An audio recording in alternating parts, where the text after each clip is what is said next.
आज की यह प्रेरणादायक कहानी एक सच्ची कहानी है, तो आप इस कहानी को अंत तक ज़रूर देखिएगा। एक सच्ची कहानी से आपको प्रेरणा ज़रूर मिलेगी और इस कहानी को आप ज़रूर जानते होंगे। तो चलिए शुरू करते हैं। 15 अक्टूबर 1931 तमिलनाडु के छोटे से कस्बे रामेश्वर में एक साधारण से मुस्लिम परिवार में एक बच्चे का जन्म हुआ। नाम रखा गया अबुल पकीर जैनुलब्दीन अब्दुल कलाम। पिता नाव चलाकर परिवार का गुजारा करते थे और माँ घर का ख्याल रखती थी। घर इतना साधारण था कि मिट्टी और लकड़ी की झोपड़ी से ही उनकी दुनिया थी। बचपन बेहद संघर्षों से भरा था। पैसों की कमी इतनी थी कि पढ़ाई का खर्च उठाना मुश्किल हो जाता था। इसलिए छोटी उम्र में ही अब्दुल कलाम सुबह सुबह उठकर अखबार बांटने लगे ताकि परिवार की मदद कर सकें और अपनी पढ़ाई जारी रख सकें। रात को लालटेन की हल्की सी रोशनी में किताबों पर झुककर पढ़ाई करना उनकी दिनचर्या का हिस्सा था।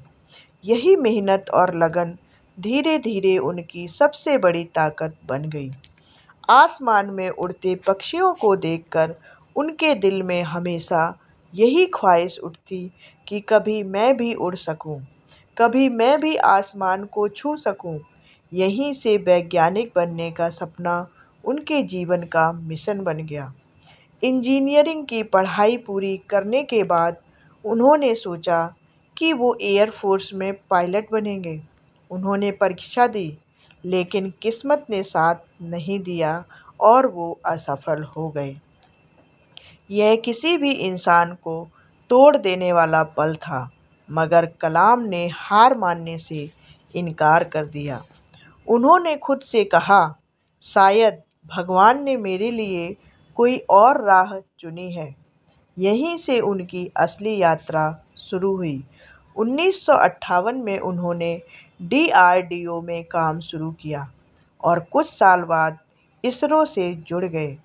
भारत के पहले सैटेलाइट लॉन्च व्हीकल SLV-3 के प्रोजेक्ट डायरेक्टर बने। इसी दौरान उन्हें नासा में ट्रेनिंग का मौका मिला।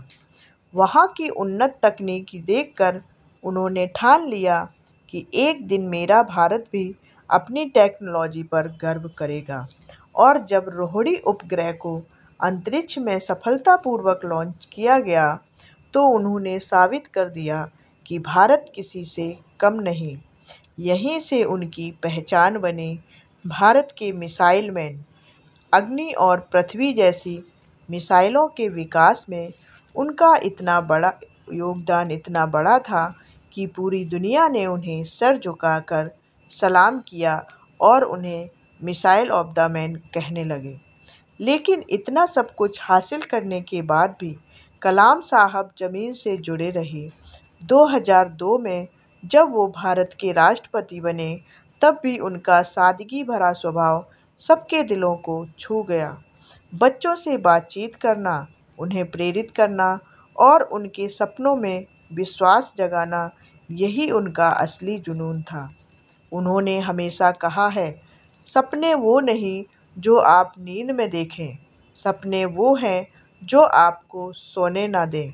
और सच में यही सपना उन्हें गरीब घर के छोटे से लड़के से भारत का राष्ट्रपति और मिसाइल मैन बना गया। उनकी कहानी हमें सिखाती है कि हालात कितने भी कठिन क्यों ना हो, अगर दिल में आग हो और हौसला बुलंद हो, तो कोई भी सपना हकीकत बन सकता है। तो ऐसी ही प्रेरणादायक कहानी के लिए हमारे चैनल को सब्सक्राइब कर लीजिएगा।